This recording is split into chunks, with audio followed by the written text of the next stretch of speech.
There are a lot of questions about how to go about creating a review deck. So I am hopeful that after watching this, you will have a better understanding of how this works.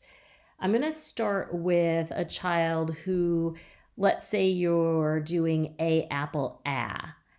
After I have taught a apple and that may be for several days, remember that just because you have a new part of your lesson, it doesn't mean that it is a brand new skill, but rather that might be your new skill for the week, or you might be incrementally getting more difficult. Maybe with a apple you start with things like continuance at the beginning, and then a couple days in, you add in more difficult sounds like the R sound and words with D and B.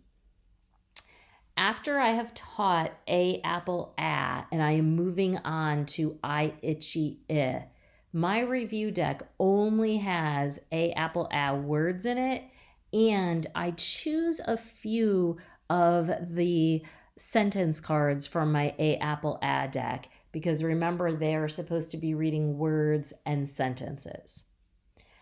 Once I finish teaching the I itchy I will create a few words using I itchy and put them in the deck. Now, typically what happens is, I'm just showing you some cards here, but what happens is I shuffle these cards together, because what we're really looking for is being able to flex between and I. And you notice that I've added in words here with QU, but nothing complicated like blends or digraphs if I haven't gotten there yet.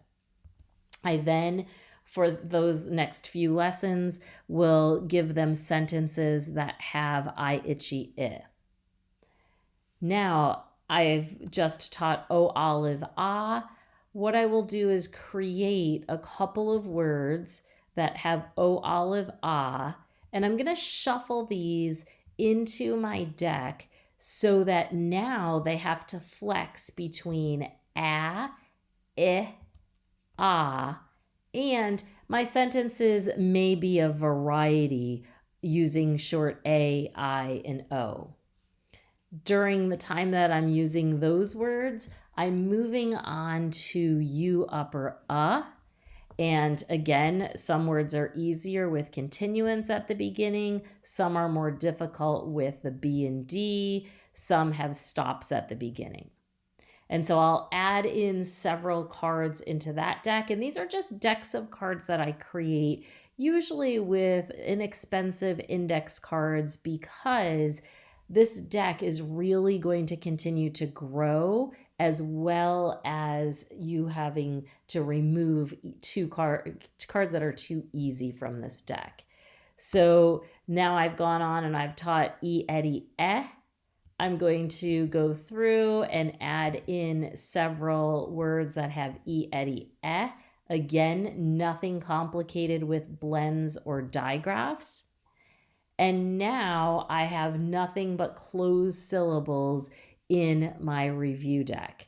Remember, it's really important that they are not memorizing these words. You don't want to go through and see if they can get them 3 days in a row correct and then they're dead. That's not what this deck is for. This deck really is meant for you to use so that you can see if they are keeping everything that you've already taught them in their memory. The specific skill, not the words. So now that I've gone on to a consonant E, I'll add in some a consonant E words. And again, same thing. Some of them are more complicated with QU. Some of them have continuance. Some of them have stops at the beginning. But remember, you're going to do words and sentences. And this deck is really going to keep growing and changing. I will continue to add words. Probably next would be I consonant E, O consonant E, U consonant E, E consonant E. somewhere in there, I probably would have already done the floss rule. So I would have added words in there. But by the time that I have finished all of those skills and moved on to digraphs and blends, I'm going to guess that just a CVC word is too simplistic. And so I start removing those words from the deck. So there's not a set number of words. There's not a set number of times. It's just that these words should be random, that they see all mixed together, and then when they are too easy, they come out. Typically, my review decks might be 3, 4, 5 inches thick, and then I start removing some cards.